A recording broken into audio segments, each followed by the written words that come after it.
Hello everyone, it's Jan Bedell, the Little Giant Steps Brain Coach. Welcome back to this week's Brain Coach tip. I want to thank you for coming.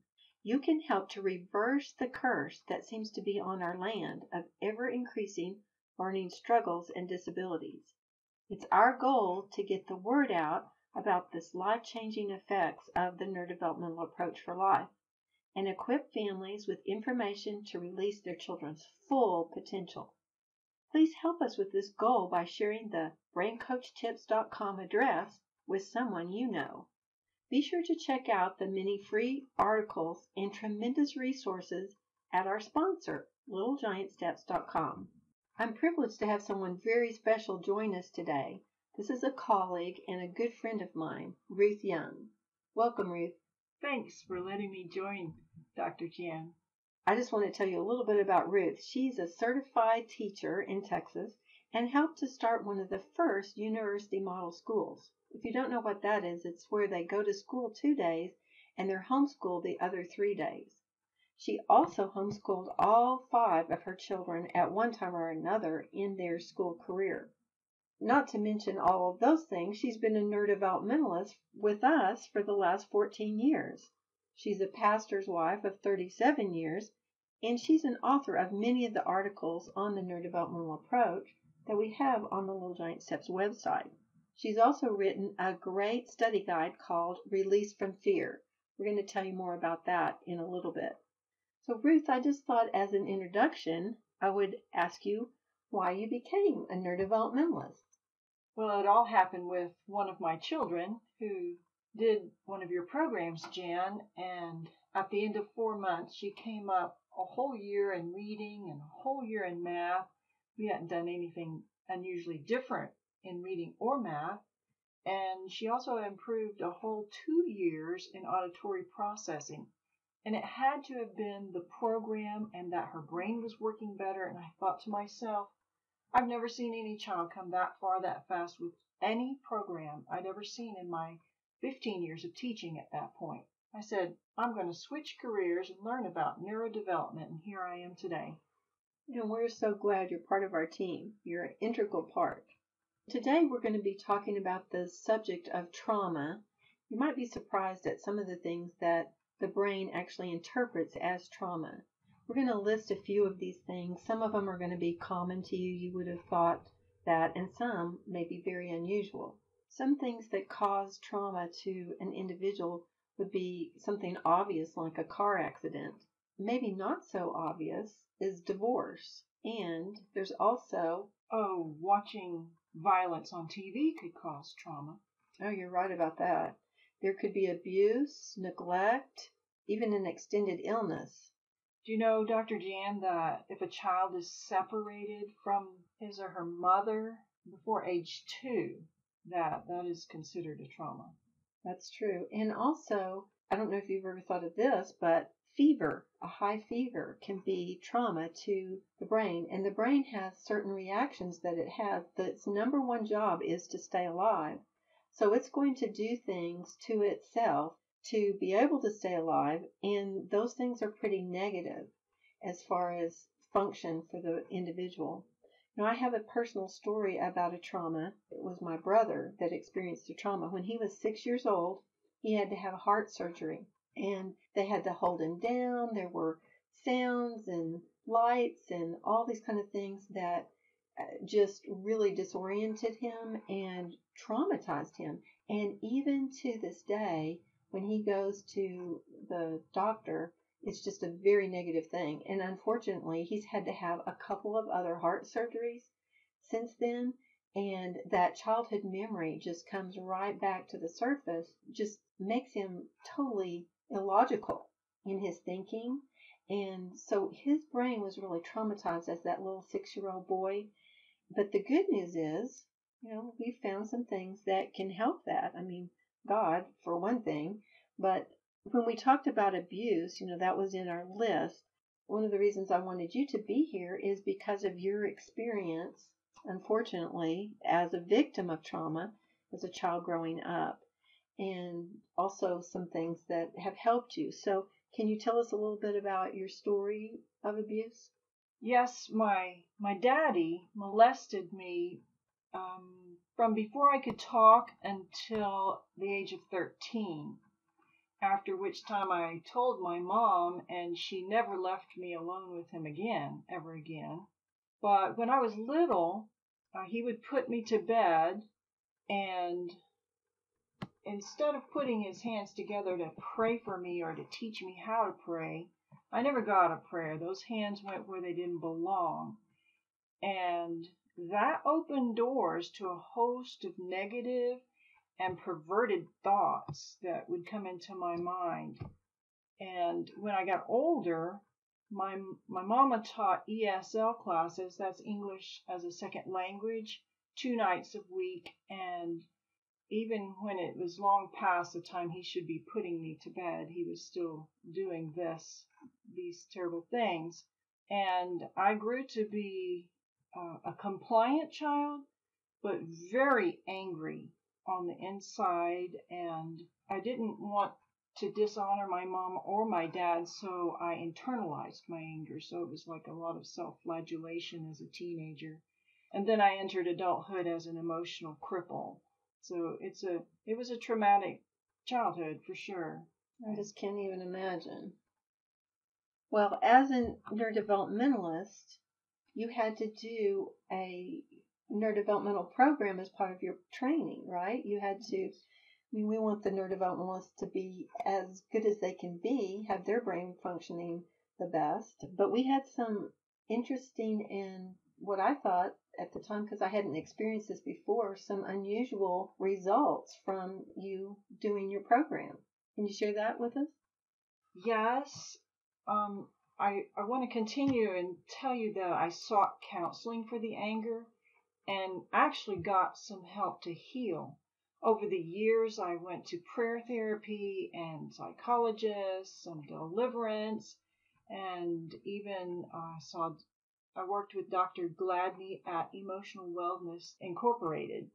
But it wasn't until I did the neurodevelopmental program that it actually physically rebuilt the pathways in my brain that had been destroyed by that wash of cortisol, which is a chemical produced in the times of trauma. So that's what I was talking about, where the brain actually does something to itself to destroy pathways or destroy part of itself, its function. But it's the whole purpose of that is to stay alive in the midst of trauma. Right. And when I would do the cross pattern exercises, for example, we were rebuilding those connections that had been seared by that cortisol chemicals. And as my pathways were rebuilt, I remember, for example, you mentioned I had 5 children. Well, I took good care of those 5 children and fed them and clothed them and took them to swim practice and everything. But it wasn't until after I'd done the neurodevelopmental program that I began to experience feelings of nostalgia or empathy or sentimental feelings. They were new. I'd never had them before. Wow. Things that we would just take for granted as being part of our feelings every day. As a mother, even. Yes. So I just am so very grateful for the neurodevelopmental approach helping me heal. Well, I have a story about that. I don't know that we listed in the list of things that cause trauma, but adoption is definitely a trauma to a person. It's rejection and abandonment that comes into their little spirit, even if it's in the womb, and they're handed off from the birth mother to the adopted mother right there in the delivery room. There's still trauma in that child's life. So a lot of families did a talk about this not too long ago that said, why isn't love enough with adoption? And I think it comes back to this trauma and the disconnect that the brain has because of that cortisol wash from the trauma. Well, we had a little boy that I worked with. He was 8 years old. His name was Sam, and he had a lot of anxiety. He had been adopted at 2.5 years old from a Russian orphanage, and he had this real fear of being left alone.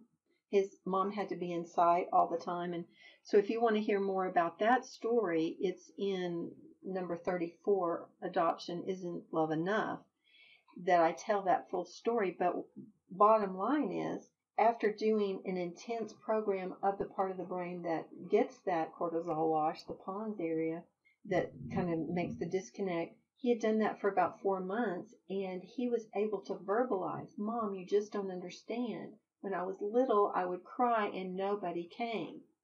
And so it's really interesting how those things came together after he had done the neurodevelopmental program to help rebuild those pathways. And the counselor was just elated at what could happen. So it sounds like to me some of that happened to you too. Yes, when the pathways rebuild, then you can get better connected inside of yourself and with other people. And one thing I've noticed about you over the years after you've had this experience with neurodevelopment is that you started, with us being really good friends, I see you a lot, and I've seen that you start to notice things around you more than you did before. That's interesting that you say that. Yes, it's like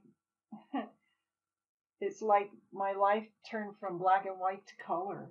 I mean, I started noticing flowers. I started noticing a lot of things I never even thought about before. Yes, that's really interesting. Now, Little Giant Steps has products that, like the Developmental Foundations, that has these foundational kinds of exercises that happen to rebuild the brain. And Developmental Foundations is for 7-year-olds and older. And I just wanted to see if you would share your thoughts about Developmental Foundations.